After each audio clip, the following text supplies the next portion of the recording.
The long wait of medieval pilgrims, roads, shrines, and slow devotion.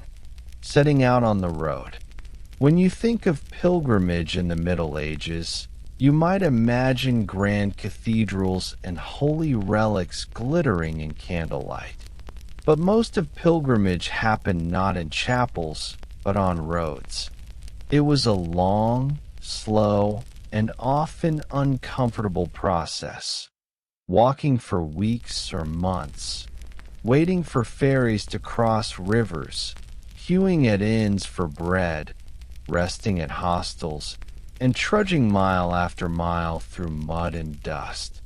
Pilgrimage was not an adventure in the modern sense. It was a discipline of monotony, repetition, patience, endurance. To become a pilgrim was to give yourself over to time itself, to the slow pace of feet on dirt paths and the daily rhythms of prayer and hunger. Why people became pilgrims? Pilgrimage had many motivations.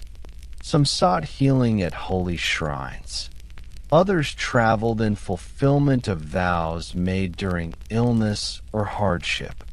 Some undertook journeys as penance, ordered by priests or courts. For many, pilgrimage was simply an act of devotion, a way to bring their spiritual lives into physical action. Yet behind these spiritual reasons lay practical realities. Pilgrims needed resources, money, food, time. The decision to leave home was not taken lightly. Families had to manage without the absent member. Fields had to be tended by others. Journeys could take months, sometimes years. To modern eyes, it is striking how ordinary these pilgrims were.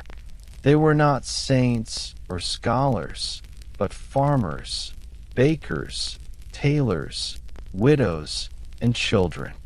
Their names survive in charters, guild records, or donation lists, anonymous in their own time, yet collectively forming one of the great movements of medieval life. The start of a journey. Setting out as a pilgrim involved rituals. Often, pilgrims received a blessing at their parish church. They were given a staff, a scrip, a small bag, and sometimes a cloak marked with a symbol, such as the scallop shell of Santiago or the cross of Jerusalem. These objects were both practical and symbolic, marking the bearer as one under protection. Yet once on the road, the symbols could not protect from hardship. Pilgrims walked in groups or alone, along roads crowded with merchants, soldiers, and other travelers. They carried little, a bit of bread, a flask of water, perhaps a few coins. Most relied on charity along the way. The first days were often the hardest.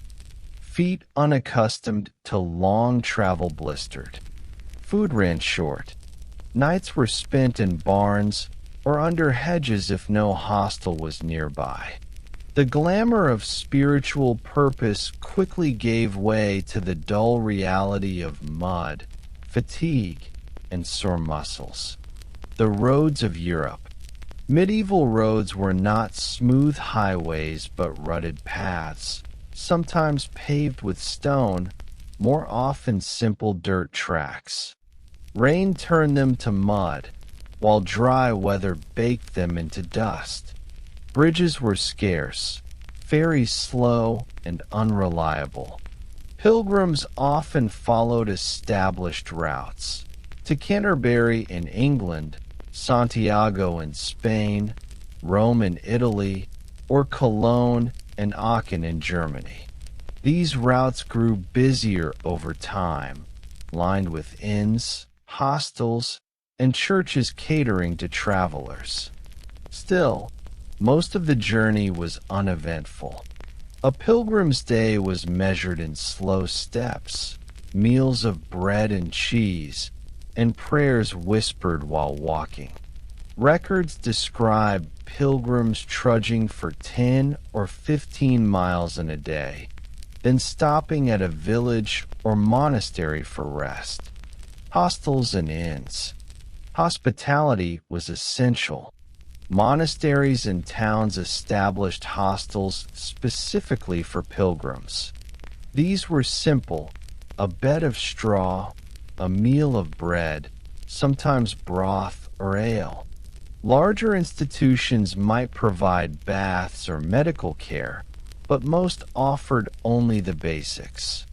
Inns along routes offered more, but at a price.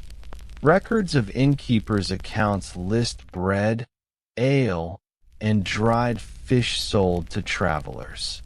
Complaints about high prices are common. Pilgrims with little money depended on the charity of villagers, begging for scraps or working briefly in exchange for food. The monotony of hostel life was part of pilgrimage. Waiting for meals, waiting for beds, waiting for fellow travelers to be ready. Much of pilgrimage was not walking, but waiting, delays that stretched days into weeks. Dangers and hardships.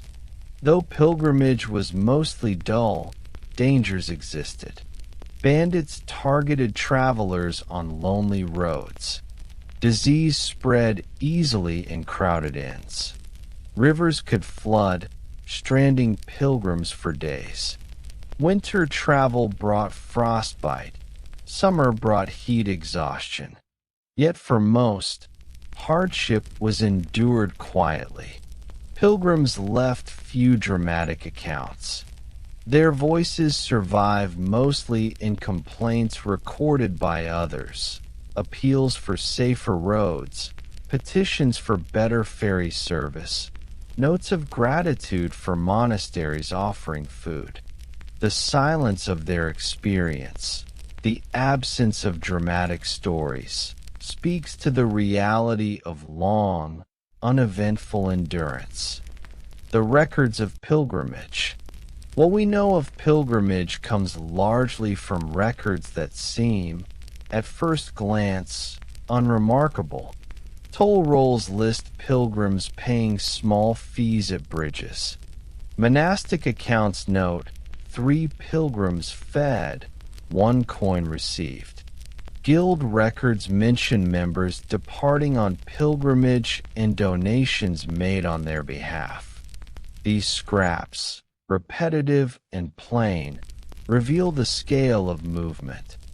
Thousands of people each year undertook journeys, leaving faint but steady marks in ledgers.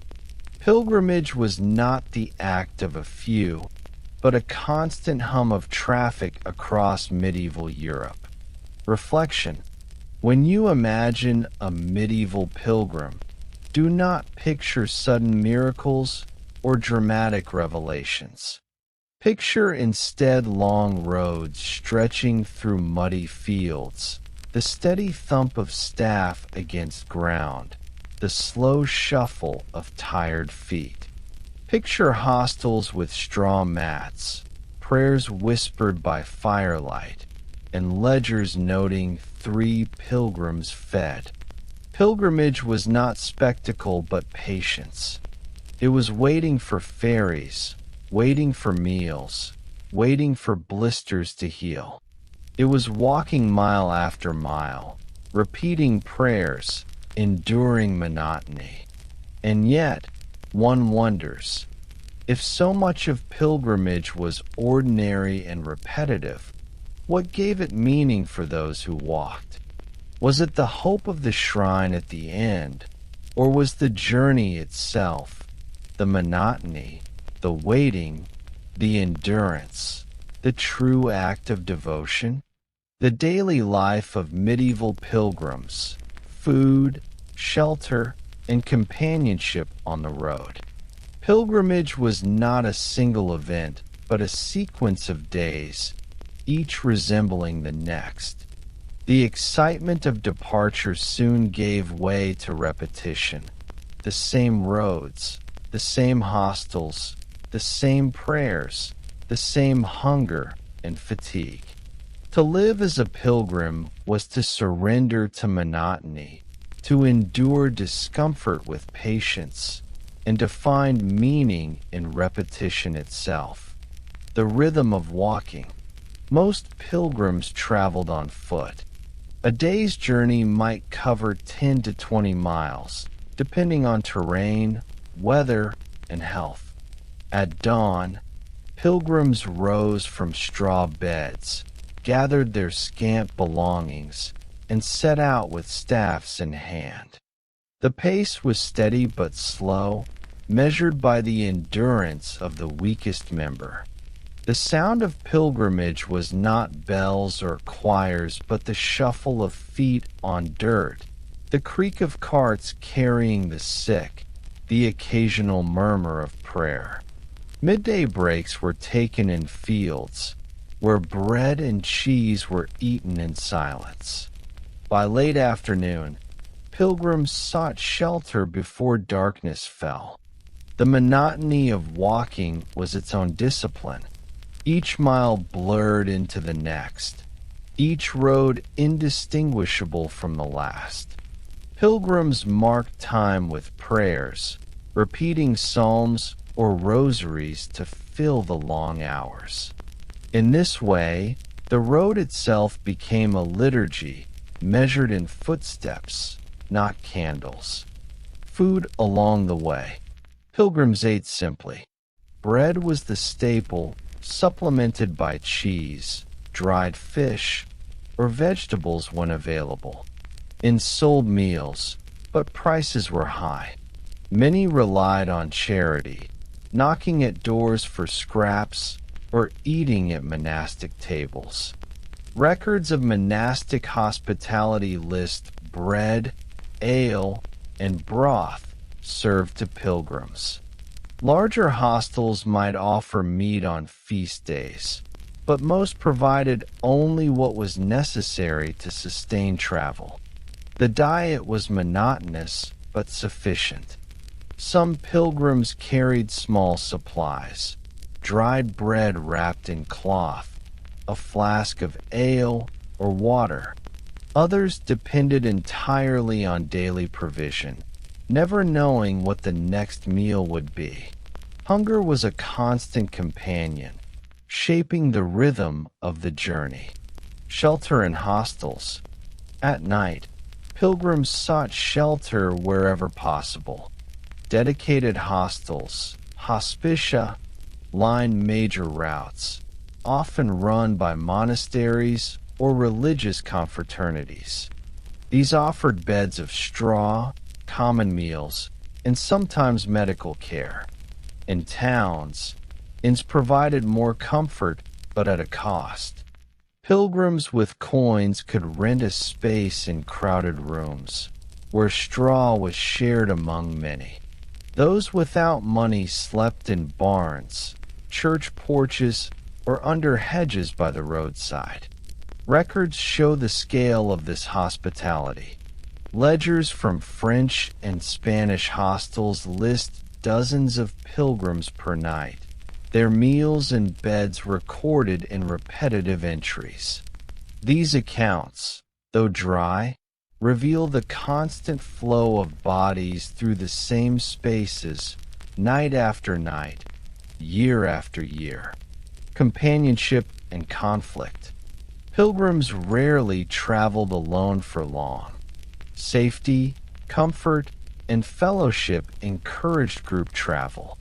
Strangers banded together on the road, forming temporary communities bound by shared hardship.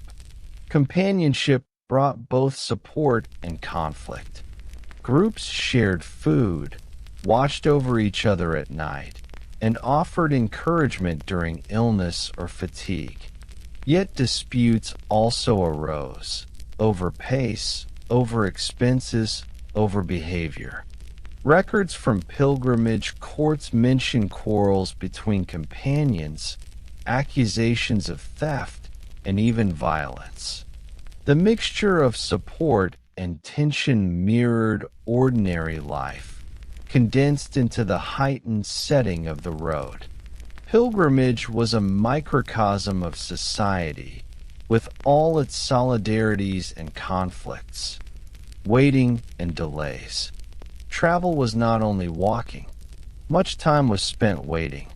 Ferries across rivers often operated irregularly, leaving pilgrims stranded for days. Mountain passes might be impassable in winter, forcing groups to wait for snow to melt.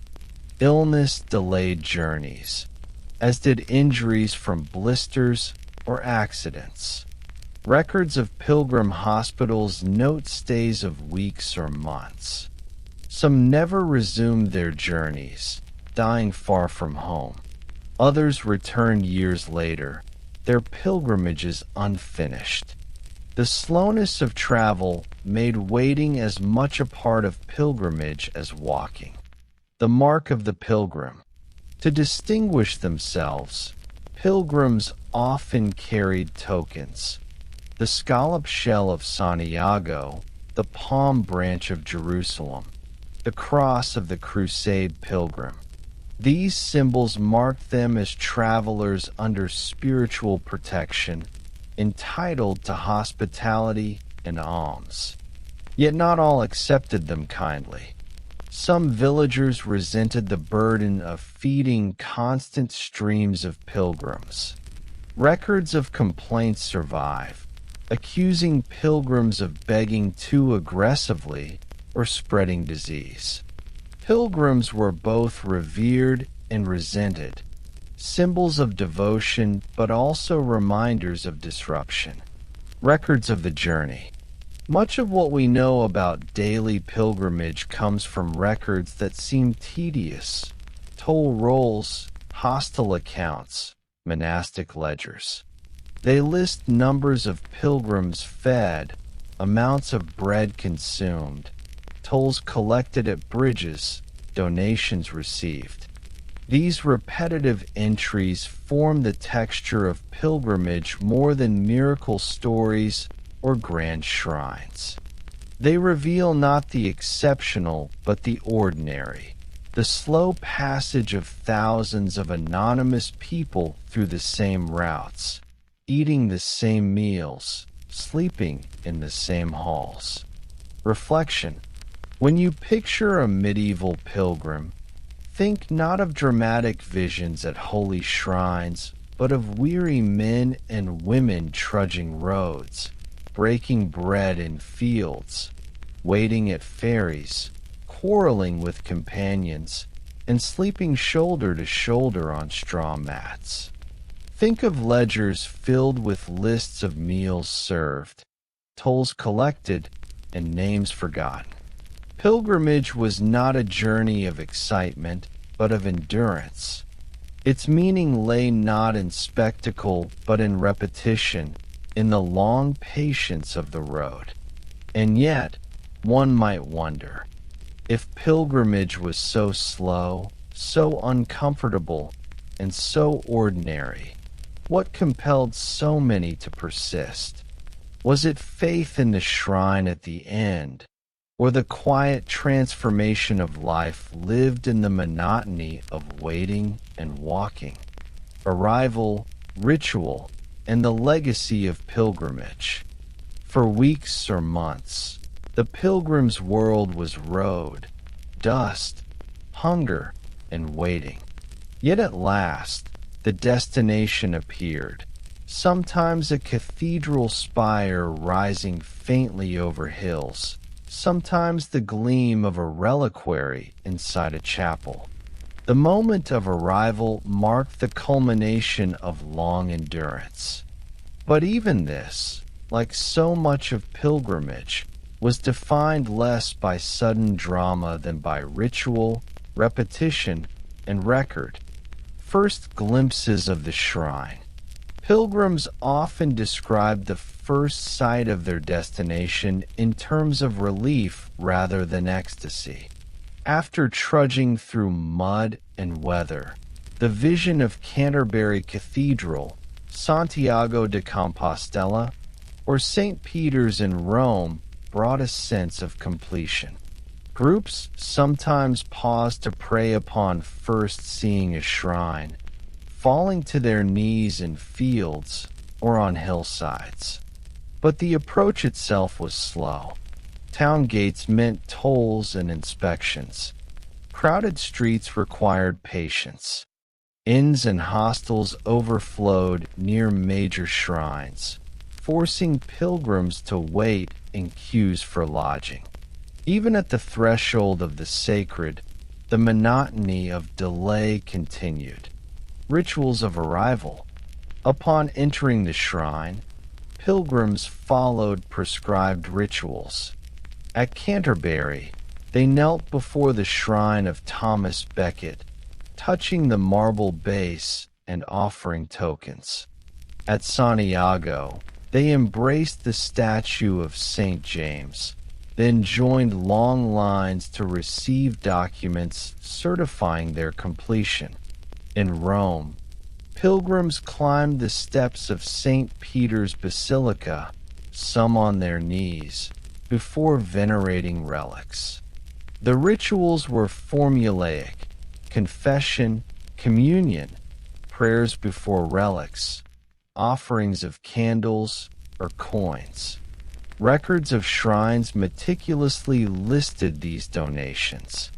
At Santiago, ledgers recorded the number of pilgrims, their gifts, and the masses said on their behalf. At Canterbury, the shrine's custodians tallied offerings in parchment accounts, year after year. The monotony of these records mirrors the monotony of the roads. Pilgrims arrived, prayed, gave, and departed, repeating the same gestures across generations. Pilgrim badges and tokens. To mark their journey, pilgrims often acquired badges or tokens. These small lead or pewter objects, stamped with the symbol of a shrine, were worn on cloaks or hats. A scallop shell signified Santiago, a tiny flask represented Canterbury, a palm branch marked a Jerusalem pilgrim. The badges were cheap, mass-produced souvenirs, sold in vast numbers. Archaeologists have found them in rivers and fields across Europe, lost as pilgrims returned home.